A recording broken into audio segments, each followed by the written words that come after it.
नमस्ते, आदाब, सत श्री अकाल, hello. Stories of infinite faith Hindi में आपका स्वागत है। आज की कहानी है भगवान महाहरनाम सिंह जी के ऊपर, जिनको कि बाबा महाहरनाम सिंह जी भी कहा जाता है। इनका स्थान पंजाब में पूचो कलां पे है और ये बहुत ज़्यादा पावरफुल संत हुए हैं, बहुत पावरफुल। इनको भगवान का दर्जा भी दिया गया है। ये 1800s में हुए थे और ये ऑलमोस्ट 150 ईयर्स इन्होंने जीकर बहुत लोगों का कल्याण किया था, बहुत ज़्यादा लोगों का कल्याण किया था। ऐसे ही एक कहानी है जिसमें कि एक बार क्या होता है कि एक ज़मींदार था। ज़मींदार की कोई फैमिली नहीं थी, बट किसी आदमी ने ज़बरदस्ती उसकी ज़मीन छीन ली थी और वो बहुत निराश हो गया क्योंकि अब उसके पास काम करने को भी कुछ नहीं था।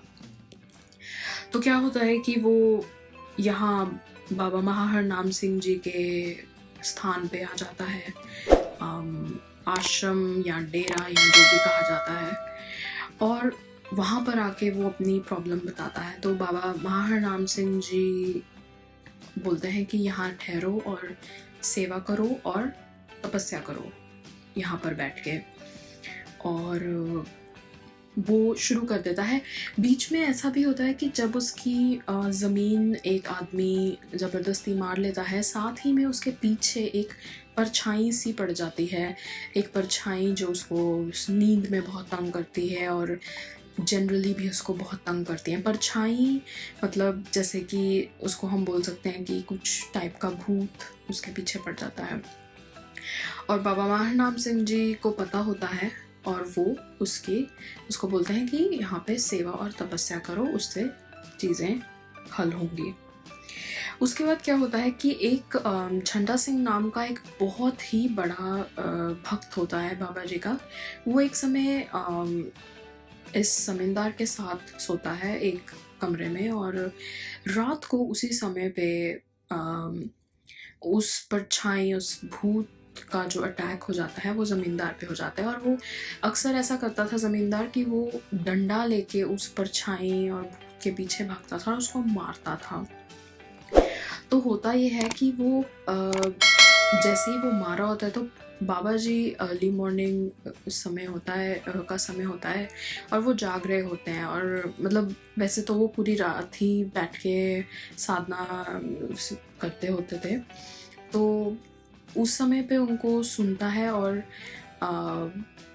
झंडा सिंह जो बहुत गहन डिवोटी था, बहुत पावरफुल डिवोटी था भगवान महाहरनाम सिंह जी का, वो बोलता है कि बाबा जी आप इस पे कृपा क्यों नहीं कर देते, ये तो बहुत ही तड़प रहा है इस प्रॉब्लम से। तो बाबा जी बोलते हैं कि सेवा करे और नाम जपे, साधना करे, तो उससे क्या होगा कि जो भी कार्मिक प्रॉब्लम होती है वो ठीक हो जाएगी। उसके बाद कुछ समय बाद ऐसा होता है कि वो परछाई उसको तंग करना बंद कर देती है, और उसके बाद बाबा जी उसको अपने पास बुलाते हैं और बोलते हैं कि ज़मींदार अब बोल तुझे क्या चाहिए।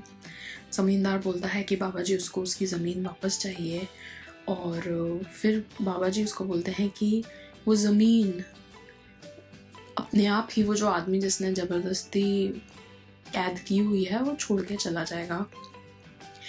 उसके पश्चात वो ज़मीन उसको वापस मिल जाती है और अपनी खेती बाड़ी में वापस लौट जाता है वो आदमी ज़मींदार।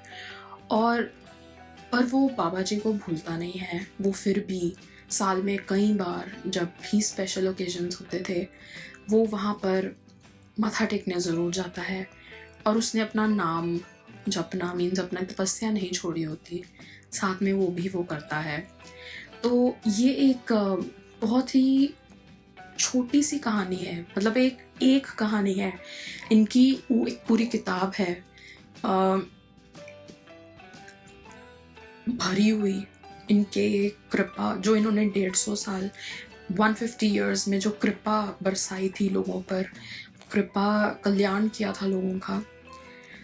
हम ऐसे महापुरुषों के बहुत बहुत आभारी हैं और हम भी ये प्रार्थना करते हैं कि ये महापुरुष, ऐसे भगवान, ऐसे महान देवता समान संत हम पे भी कृपा करें। आशा करते हैं आज की कहानी आपको पसंद आई होगी। लाइक शेयर सब्सक्राइब ज़रूर करें और नीचे कमेंट्स में हमें ज़रूर लिख के बताएं आप अगली बार कौन सी कहानी सुनना चाहते हैं। और अगली बार तक मिलते हैं।